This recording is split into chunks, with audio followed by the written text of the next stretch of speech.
오늘 또 한번 이렇게 한선재단의 이 초대에 응해서 우리 그 보수가 어떻게 이 품격을 가지려면 어떻게 해야 될 건가? 뭐 영국 보수주의의 그 원조로인 에드먼드 버크로부터 이제 유래하는 보수주의 원칙을 좀 따져보고요.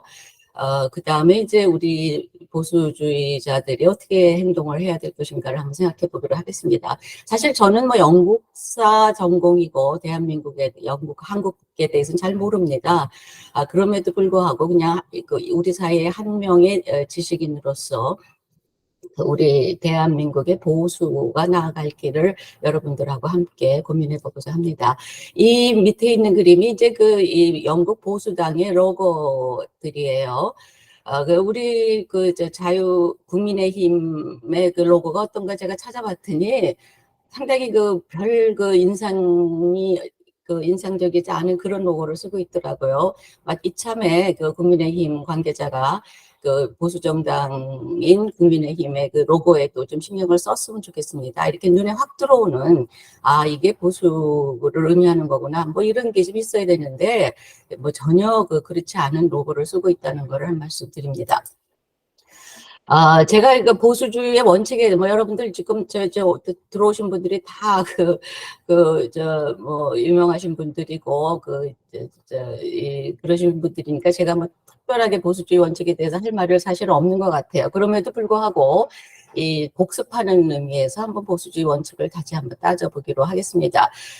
보수주의는 우리나라에서는 지금 현재 보수주의와 자유주의가 이렇게 막 혼동이 되고 있는데, 원칙적으로 따지면은 보수주의와 자유주의는 19세기 말까지만 해도 서로 이제 적대적인 관계였습니다. 영국의 자유당과 보수당이 서로 양대 정당 정치를 펼쳤다는 걸 생각해 보면 아시겠죠.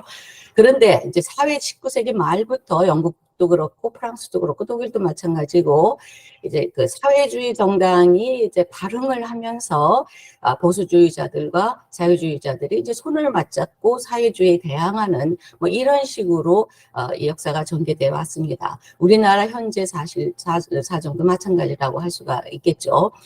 그럼에도 불구하고 보수주의와 자유주의 원칙은 약간씩 다릅니다. 그거를 이제 제가 오늘 조금 짚어드리겠습니다. 첫째, 보수주의 원칙은 이제 인간 본성에 맞는 정치를 해야 된다는 것이에요. 그래서 뭐 자유주의자들이 말하는 것과 같은 어떤 인간은 이성적이라든가 뭐 이타적이라든가 이런 식의 가정과 전제를 배제하고 있는 그대로의 인간 본성을 보자는 것이죠. 그러다 보면 인간은 그렇게 변화를 그리 반기지도 않고 별로 이타적이지도 않다. 라고 하는 것이 보수주의 원칙의 아주 제일 핵심되는 그런 개념입니다. 두 번째는 사회는 유기체다라고 하는 것이죠. 다 아는 얘기입니다. 사회는 살아있는 생명체이기 때문에 함부로 잘라낼 수가 없다. 그러니까 개선을 하더라도 그런 고통을 수반하지 않는 점진적인 개선을 해나가야 한다. 이것이 이제 보수주의의 대원칙 중에 하나입니다. 각자의 자리에서 사회 구성원들은 각자의 자리에서 모두가 함께 생존해 나아가야 된다. 이것이 이제 사회는 유기체라는 것의 대전제인 것이죠. 세 번째는 따라서 이제 점진적인 개선을 해야 된다는 것이죠. 그런 점진적인 개선을 하다 보면은 어떻게 됩니까? 역사와 과거에 축적되어 온 역사와 전통에 대해서 존중을 해야 된다는 것이죠. 과거는 모든 인간이 축적해 온 지혜의 보고이다. 이걸 함부로 그냥 뭐 무너뜨리거나 새로운 사회를 구성하려고 뭐 일시에 그냥 뭐 이렇게 시도를 한다든가 이렇게 하면 안 된다는 것입니다. 보수주의 원칙의 또 하나 굉장히 특징적인 것이 뭐냐면은 이 시민적 덕목의 가장 위에 애국심을 두었다는 것입니다. 그래서 이거는 이제 다른 뭐 사회주의나 자유주의하고도 굉장히 다른 이런 보수주의만의 어떤 가치관인데 그런 이 공통의 문화와 국민 정체성을 제공해서 사회를 결속하는 것. 이것이 이제 보수주의 원칙의 이제 또 마지막으로 굉장히 중요한 특징이라고 할 수 있습니다. 이 각각의 원칙을 제가 조금씩 더 이제 부연해서 설명을 드리겠습니다. 인간 본성에 맞는 정치를 해야 된다는 것이죠. 이게 이제 이 에드문드 버크 이래로 이제 보수주의자들이 주장한 것인데, 이 에드문드 버크가 어느 때 사람이냐면 이제 17세기 이 후반에 활동을 한 사람뿐이죠. 그러다 보니까 이제 이때 가장 그 주도적인 그 사회를 장악한 이데올로기는 뭐냐면 자유주의입니다. 자유주의자들은 이제 뭐를 주장하느냐 하면 자연법이라고 하는, 혹은 자연권이라고 하는 이런 추상적인 원칙이 있다는 것이죠. 그것에 기반을 두고 이제 사회를 이끌어 나아가야 된다라고 하는 것인데, 보수주의자들은 이것에 대해서 이제 반대하는 것입니다. 관념적이거나 이상적인 원칙이 있는 게 아니고, 이 현실, 인간의 현실과 구체적인 삶에 기초해서 인간 사회를 봐야 된다는 것입니다. 자연법 같은 거 없다는 것이죠. 이게 대표적으로 이제 이 제러미 벤섬 같은 사람이 이제 이런 주장을 강력하게 했던 것이죠. 보수주의자들이 보는 인간 본성은 그리 선하지 않습니다. 인간이 이타성을 너무 과신하지 말라는 것이죠. 있는 그대로 인간을 보고, 그리고 거기에 맞춰서 정치를 할 뿐이지, 인간을 이리저리 전제하거나 인간을 이리저리 개선하려고 하지 말아라. 이것이 이제 보수주의자들의 입장입니다.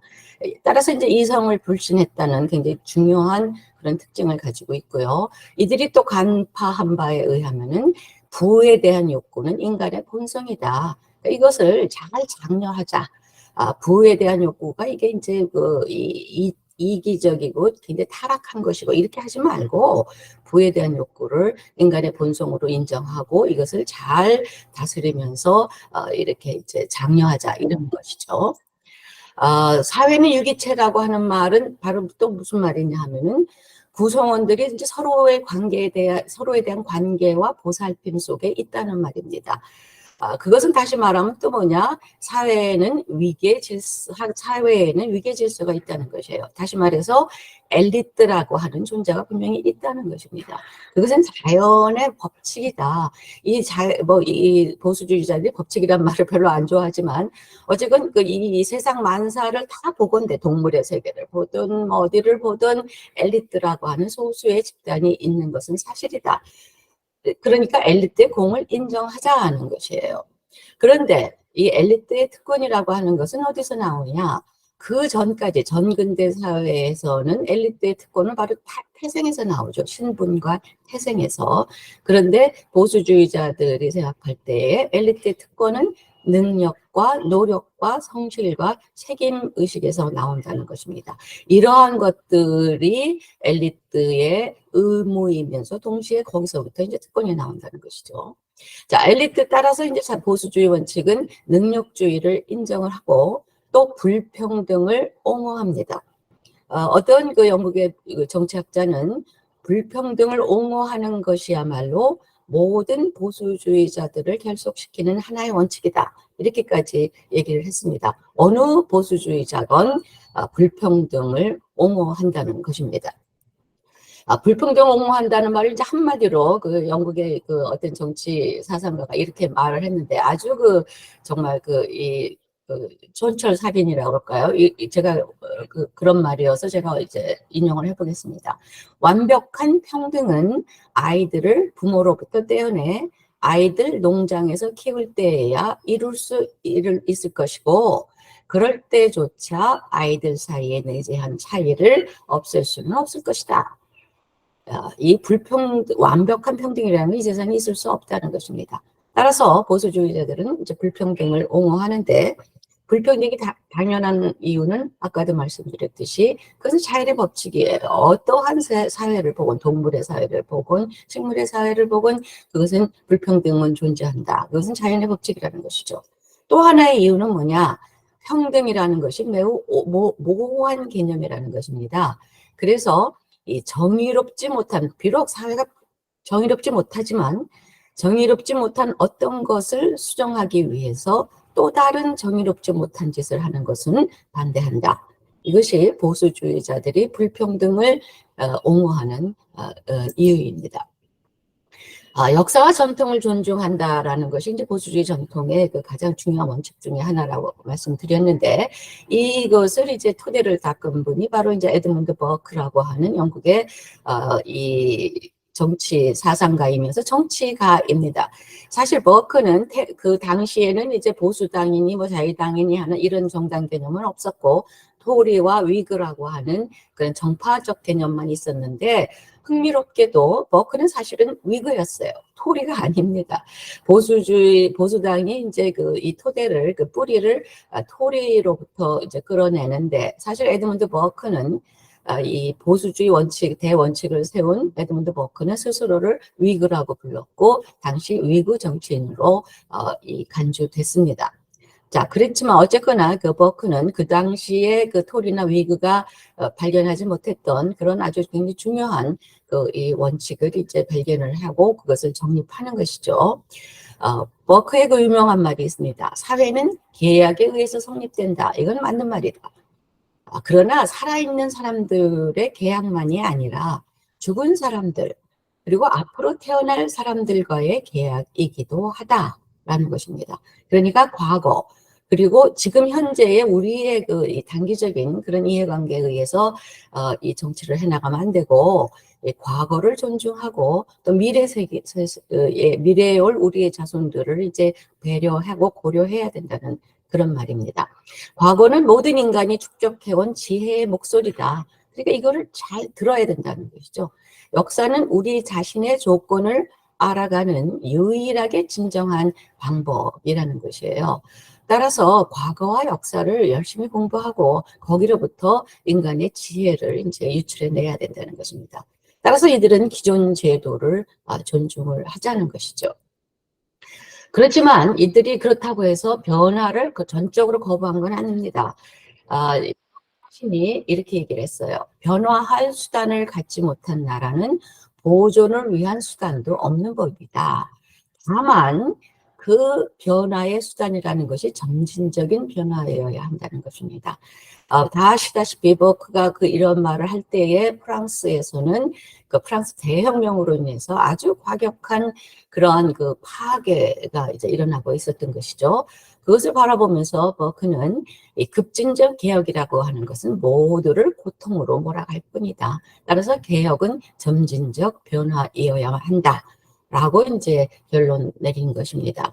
이 버크의 말을 아주 또한 7, 80년 후에 이 벤저민 디즈레일리라고 하는 영국 보수 정치가가 이제 한마디로 아주 멋있는 말로 이렇게 표현을 했습니다. 1867년에 디즈레일리가 연설을 했을 때 이런 말을 합니다. 변화는 진보하는 나라에서 불가피합니다.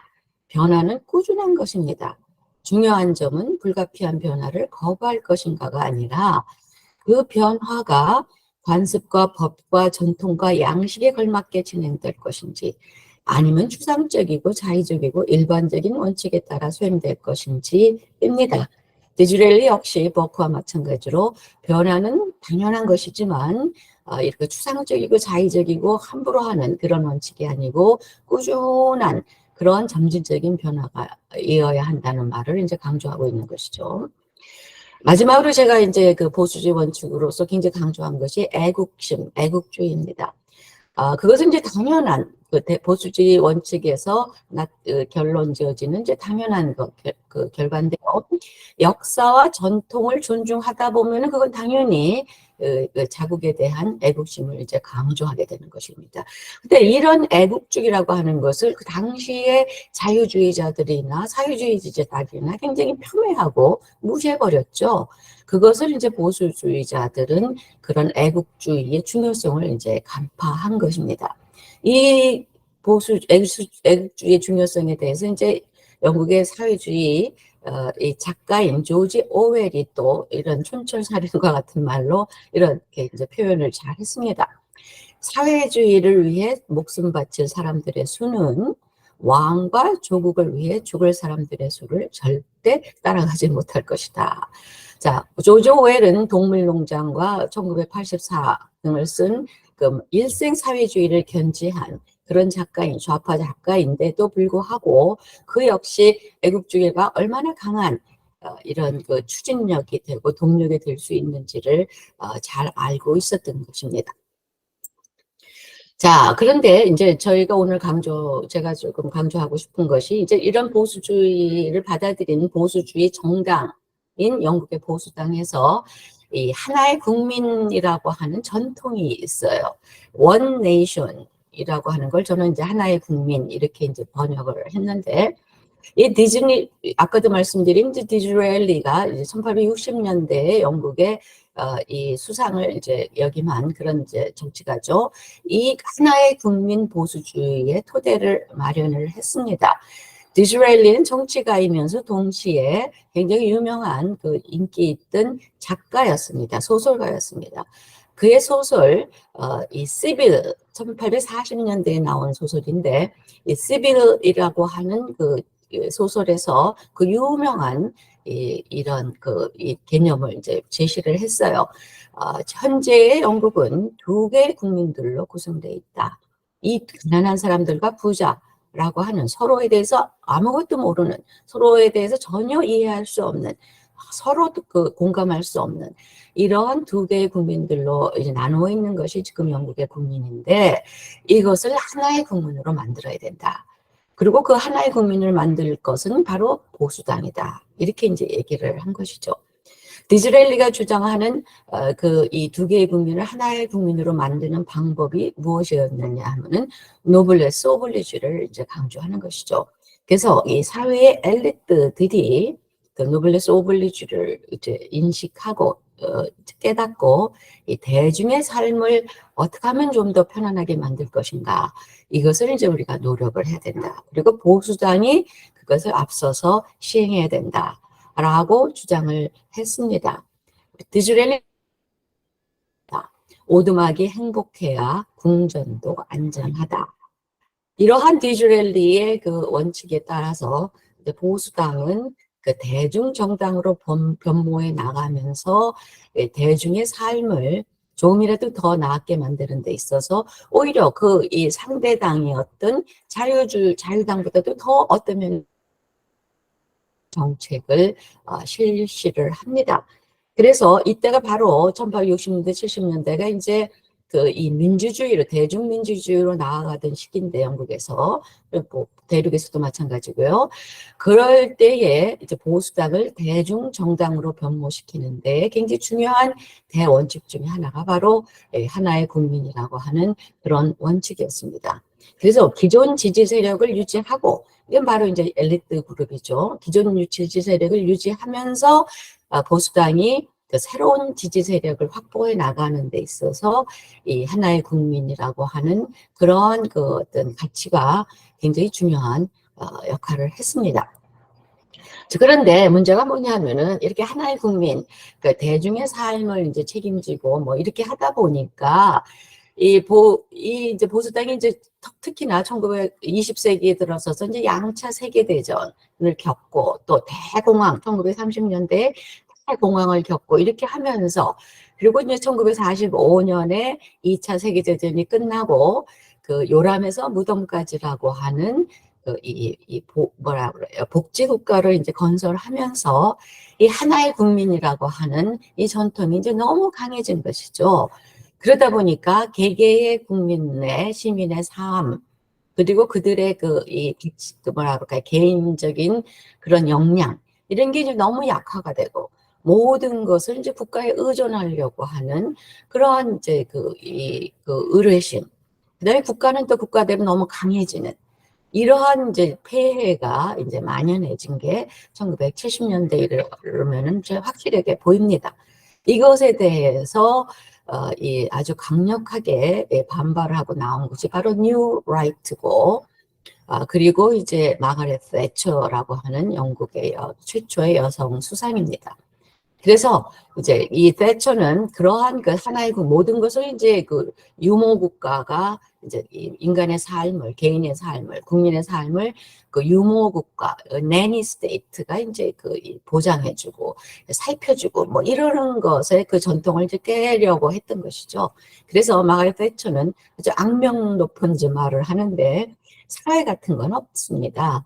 이 세상에는 그저 개인과 가족과 뭐 이런 게 있을 뿐이지 사회 같은 건 없습니다. 이렇게 이제 아주 강력한 발언을 했어요.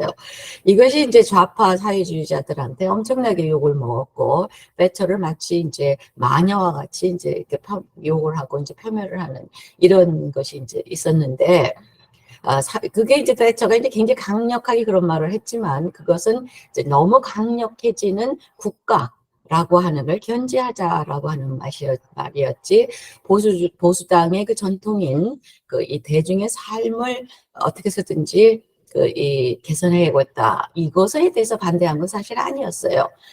그런데 이제 그렇게 이제 그 오해를 사게 된 것이죠. 어쨌건 그 다음에 캐머런이 이제 데이빗 캐머런이라고 하는 보수당의 또 이제 그 당수이면서 수상이었죠. 캐머런이 나타나서 그런 배처에 대한 오해를 이제 조금 풀려고 하는 그런 의미에서 이런 말을 했습니다. 사회 같은 건 있다. 그러나 그것은 국가와는 다른 것이다. 따라서 너무 강력해지고 비대해지는 국가를 견제할 필요가 있지만 서로를 보듬는 그런 사회, 이거는 우리가 존중을 해야 된다. 이렇게 이제 캐머런이 이제 어떻게 다독이는 그런 이제 정책을 펼치게 됩니다. 자, 지금 현재도 영국은 이제 그 집권 정당이 보수당이죠. 그렇지만 지난 20년 사이에 이제 대단히 혼란스럽고 이제 분열된 이런 모습을 보이고 있습니다. 자, 보수당의 21세기의 과제가 뭔가 한번 짚어보겠습니다. 일단 그동안에 20세기의 보수당은 그 100년 동안에 한 70년 가까이를 이 집권당으로 이제 군림을 했어요. 그래서 어떤 학자는 20세기는 보수주의의 역사였다, 뭐 이렇게까지 얘기를 합니다. 그럴 정도로 굉장히 강력하게 군림을 했던, 장악을 했던 보수당이 지금 현재는 이제 많이 약화된 모습을 보이고 있다는 것이죠. 그 보수당은 상당히 강력하게 이 국가 경영의 능력을 가지고 있는 당으로서 이미지를 선전할 수 있었는데, 그리고 따라서 또 보수당이 이제 집권을 하게 되면 경제가 나아지고, 이건 이제 마가렛 대처 시대에 이제 확실하게 보여준 그런 이미지였습니다. 그런데 그런 국가 경영의 능력이 있는 당이다, 혹은 통치에 적합한 당이다, 이런 이미지가 이제 많이 요즘 약화되고 있다는 것입니다. 또 하나는 이제 이 노동당에 대항해서 보수당은 이제 노동당은 노동 계급의 이해관계를 우선적으로 이제 보살피는 그런 당이라고 하는 이미지가 있는데, 보수당은 이제 국민의 정당이다, 이런 이미지가 있었어요. 그래서 우리는 계급이니 뭐 이런 분파적인 그런 이해관계를 따지는 것이 아니고, 이 국민 전체의 어떤 삶을 이제 책임지고 그러한 이런 당이다, 이런 국민의 정당이다 라고 하는 이미지가 있었는데, 이제 그것이 많이 약화되고 있는 상황이라는 것입니다. 그것은 세계화 혹은 이제 다양한 정체성이라고 하는 정체성의 다양화, 이런 이유 때문이죠. 어쩔 수 없이 나타나는 그러한 이미지의 약화라고 할 수가 있겠죠. 보수당은 또 이제 지역차라고 하는 우리나라와 마찬가지로 영국에서도 요즘 지역의 차가 이제 사실 많이 뭐라 그럴까요? 이제 심화되고 있는 그런 상황인데, 예를 들어서 이제 조금 이제 좀 생활이 부유한 좀 안락한 그런 남동부, 잉글랜드의 남쪽, 여기는 이제 보수당이 강하고, 반대로 이 영국의 북부와 스코틀랜드에서는 노동당이 강한 이런 지역차가 사실은 있었습니다. 그런데 이걸 사실은 마가렛 대처 시대에는 이것이 깨졌어요. 그래서 1979년, 83년, 87년 이렇게 세 차례 선거에서는 영국 북부에서조차, 영국 이 산업 벨트라고 할 수 있는 북부에서조차 보수당에 대한 지지가 압도적으로 컸습니다. 이렇기 때문에 지역차라고 하는 것이 반드시 그렇게 뭐 이렇게 어쩔 수 없는 이런 필연적인 건 아니라는 것을 이제 제가 강조하고 싶습니다. 세대차도 마찬가지입니다. 자고로 이제 이 젊은 사람들은 이 보다 이제 진보적인 그런 정당을 지지를 하고 이 나이가 들수록 이제 뭐 보수당을 지지를 한다. 이러한 이제 그런 어떤 그 선입견이 있는데 아까도 말씀드린 바와 같이 79년, 83년, 87년 선거에서는 그 마가렛 that처가 이제 압도적으로 승리를 한 세 차례의 선거 총선이었는데 이때에도 35세 이하의 젊은 층들이 압도적으로 보수당을 지지를 했습니다. 따라서 세대차라고 하는 것조차도 그렇게 뭐 깨부술 수 없는 그런 이 배리어는 아니다. 라는 거를 제가 말씀을 드리겠습니다. 이민도 역시 마찬가지입니다. 기본적으로 보수당은 이민을 이제 이민에 반대를 하고 노동당이 오히려 이민에 찬성하는 원칙적으로 따지면 그래야 되는데 이번 니시 순낙의 보수당 내각을 여러분들 보셨겠지만 대단히 많은 사람들이 강요들이 이제 이 non-white예요. 백인이 아닌 아프리카나 인도, 벵글라데시 출신들입니다. 이처럼 보수당은 이민들을 보수당으로 이끌어들이는데 상당히 성공적인 그런 이제 역할을 했다고 하는 것을 우리가 알 수 있습니다. 그래서 오히려 노동당을 지지하는 백인 노동 계급이 오히려 뭐라 그럴까요? 이민에 반대를 하는. 그러니까 원칙적으로, 이론적으로 따지면은 그들은 이민에 찬성을 해야 되죠. 왜냐하면 계급이라고 하는 거는 막스가 주장했듯이 계급이 중요한 것이 무슨 뭐 국적이 중요하거나 피부색이 중요한 게 아닌데 그럼에도 불구하고 오히려 이민 세력을 더 이렇게 끌어들이는데 성공해 보이는 것은 이제 보수당이다. 물론 이제 대중 차원에서는 그렇지 않습니다. 엘리트의 차원에서는 이제 상당히 성공한 이민자들의 후손들을 보수당이 끌어들이는데 성공을 했다. 이렇게 말씀을 드릴 수가 있어요. 자, 그래서 한편으로는 국가 경영의 능력과 통치 적합한당이라고 하는 보수당의 오래된 이미지가 약화되고 있지만 그럼에도 불구하고 새로운 환경인 이런 지역차, 세대차, 이민 이런 것들을 보수당이 상당히 성공적으로 이제 융화하고 있다. 이런 면에서 21세기 과제는 상당히 복합적이다. 이렇게 이제 제가 말씀을 드릴 수가 있습니다. 자, 궁극적으로는 모든 정당이 마찬가지예요. 우리나라 정당도 이 승리하면 무엇을 할 것인가 라는 것을 국민들한테 굉장히 정확하게 메시지를 제시를 해야 됩니다. 그리고 그것만이 아니고 일단 총선에서 승리를 하고 정권을 잡으면은 하고자 한 것을 해냈다. 라고 하는 것을 또 보여줘야 되는 것이죠. 이 보수당이 이렇게 승리하면 무엇을 할 것인가, 그리고 하고자 하는 것을 해내는 정당이다. 라고 하는 이미지를 확실하게 보여준 것이 1980년대, 90년대에 마가렛 that처 이후와 그 후에 보수당이었습니다. 자, 이것이 어느 정당에게나 통용되는 원칙이라고 저는 생각을 합니다. 자, 저는 영국사 전공이고 우리 역사는 사실은 뭐 그렇게 전문가가 아니지만 대체적으로 한번 우리 역사를 이제 따져보기로 하겠습니다. 우리 역사는 제가 여러 장소에서 강조를 했듯이 전근대 시대로부터 식민지 시대로 이제 직행을 했어요. 그래서 우리 역사에는 자유주의 시대라고 하는 것이 없었다는 점, 이것이 이제 우리 역사의 굉장히 중요한 특징이라고 저는 생각을 합니다. 영국의 경우에는 자유주의 시대라고 하는 게 200년이나 계속이 됐어요. 프랑스의 경우도, 미국의 경우도 마찬가지로 굉장히 오랜 자유주의 시대를 경험하고 나서 민주주의로 이행을 했습니다. 그래서 그 자유민주주의라고 하는 이 체제가 이 피를 흘리지 않고, 물론 피도 흘렸습니다만, 그렇게 이제 심각하게 충돌하지 않고 자유민주주의 체제라고 하는 것으로 이제 이행이 됐는데, 우리는 자유주의 시대도 없고, 따라서 자유주의의 중요한 가치관인 개인의 생명과 행복과 자산, 이런 게 중요한 것이다. 그러니까 자유가 정말 중요한 이 가치다. 이러한 개념이 없이 전 근대 시대에서 그냥 식민지 시대로 그리고 바로 또 민주주의로 이제 이행을 해버렸습니다.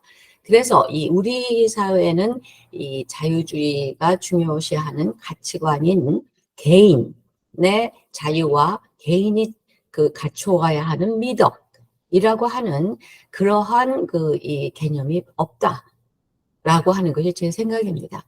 그래서 이제 민주주의 체제가 그 수립이 돼 있음에도 불구하고 권리만 주장을 하고 이제 의무는 망각을 하고 있는 이런 모든 이 세태, 이게 바로 우리 사회의 그 스무스하게 자유주의로부터 민주주의로 이행한 그런 과정이 없었기 때문이라고 저는 생각을 합니다. 덕을 갖춘 시민의식이 부재하고 있죠.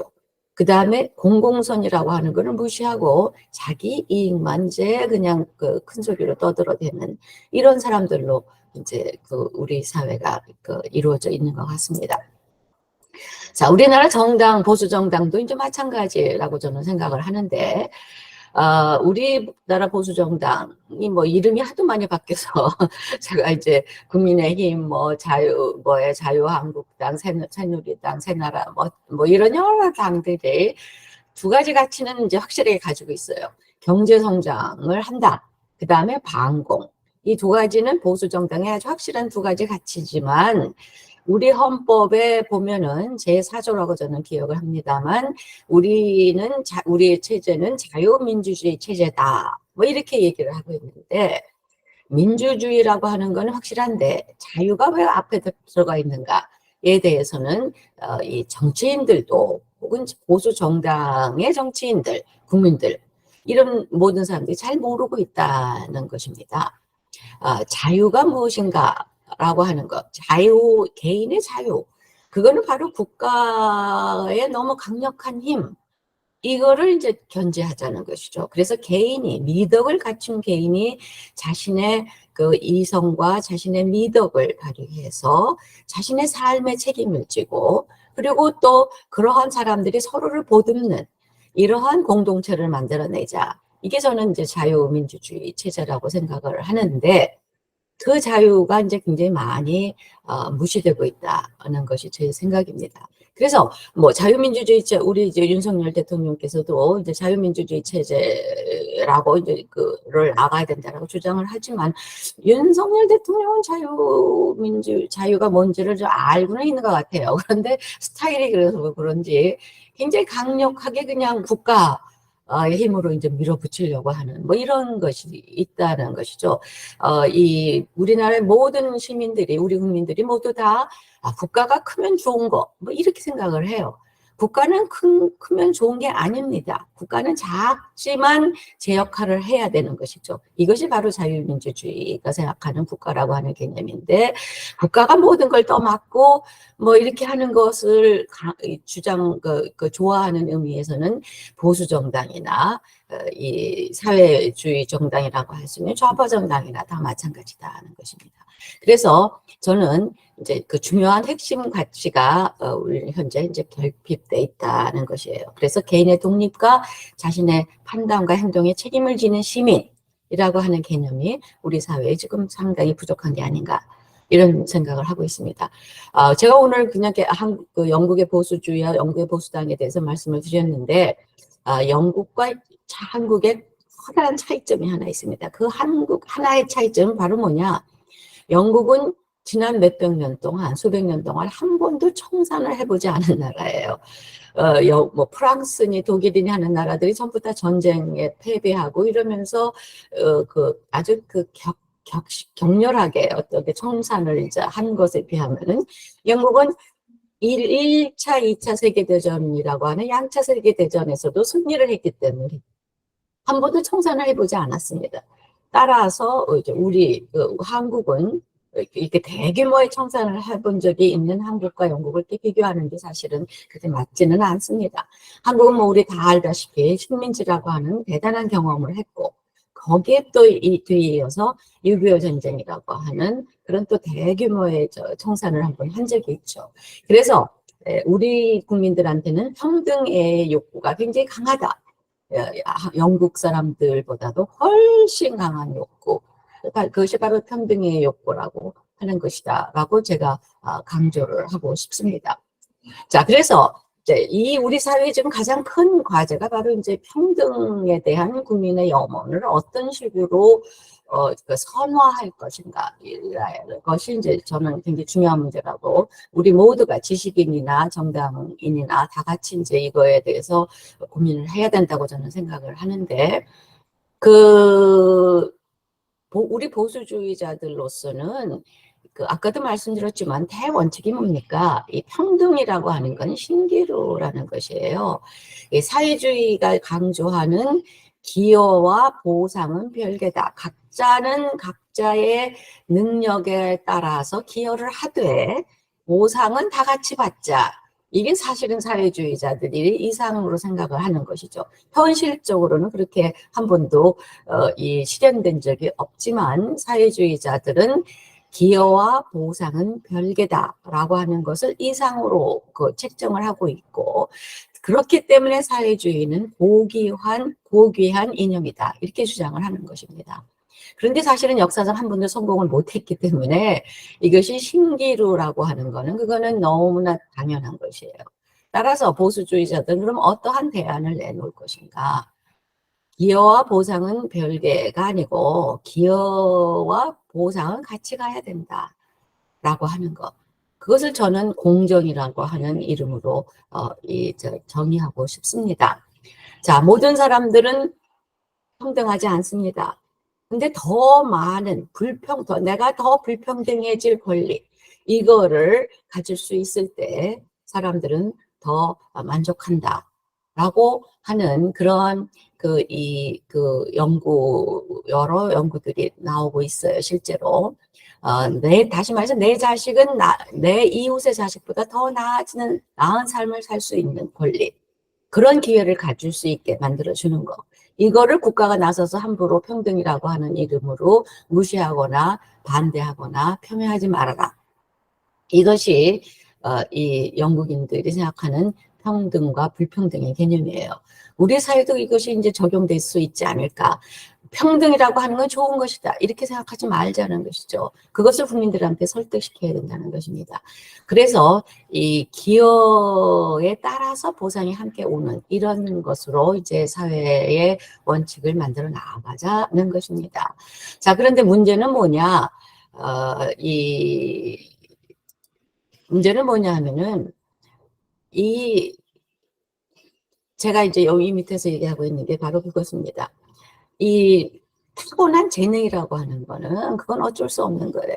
그래서 이 기여에 따라서 보상이 달라져야 된다라고 하는 게 언뜻 보면 굉장히 공정하게 들리지만, 또 하나 이 재능이라고 하는 건 많은 부분 타고나는 것입니다. 제 강의를 지금 듣고 계시는, 참여하고 계시는 여러분들을 다 타고난, 다른 일반 대중보다는 훨씬 더 많은 재능을 타고나신 분들입니다. 이거는 뭐 우리가 노력하는 바가 아닌 것이죠. 그래서 이 존 롤스 얘기처럼 이렇게 내가 의도하지 않게 태어난 재능, 이것은 상당 부분 사회에 환원을 해야 된다. 저는 적어도 이제 사회에 환원을 못할 것이면은 노력했지만 성취하지 못한 사람에 대해서 우리는 다 같이 배려를 해야 된다. 이것까지는 함께 하자는 것입니다.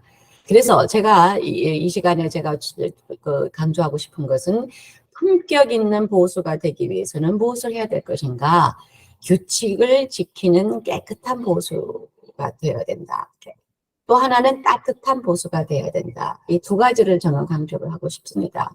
사실 제가 정당의 생명력이라고 하는 책을 써내고 그 당시에 이제 여기저기 다니면서 이 보수주의를 다시 한번 재정립을 해야 된다라고 하면 이야기를 할 때에 두 가지를 강조를 했는데, 그것이 바로 규칙을 지키는 깨끗한 보수와 따뜻한 보수였습니다. 그래서 규칙을 지키는 깨끗한 보수라고 하는 거는 이 법과 질서를 우리부터 지키자는 것이에요. 도덕적인 보수주의자가 되자는 것입니다. 우리가 정치를 할 거면 정치만 잘하자. 그럼 이제 플라톤과 소크라테스도 그런 말을 한 것인데, 이 정치를 수단으로 삼아서 돈을 벌려고 하지 말자. 돈을 벌 사람은 돈만 열심히 벌어라, 이거예요.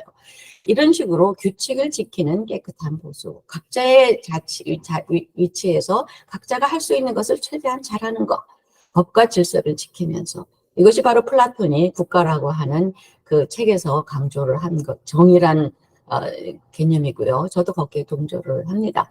또 하나, 우리처럼 이 태어날 때부터 그런 어떠한 그 재능을 가지고 태어난 사람들은 그것을 이제 그렇지 못한 사람들한테 돌려주는 그런 배려를 해야 된다는 것입니다. 그래서 기울어진 운동장을 어떻게 해서든지 조금이라도 낫게 해주려고 하는 이 점에서 저는 이제 자유주의와 보수주의가 상당히 다르다고 생각을 합니다. 자유주의자들은 이러한 기울어진 운동장을 조금이라도 더 평평하게 만드는 것에 그렇게 크게 관심을 기울이지는 않는 것 같아요. 그런데 이제 이 따뜻한 보수라고 하는 입장에서는 이러한 노력했지만 성취하지 못한, 노력하지도 않은 사람들에 대해서 배려할 필요는 없어요. 그거는 사회주의자들이 그런 사람들조차 배려하다는 것에 대해서 우리는 강력하게 반대를 해야 되지만, 노력했지만 성취하지 못한 사람에 대한 배려는 우리 보수주의 입장에서는 충분히 받아들이고 노력을 해야 된다라고 하는 것을 저는 오늘 강조하고 싶습니다. 감사합니다.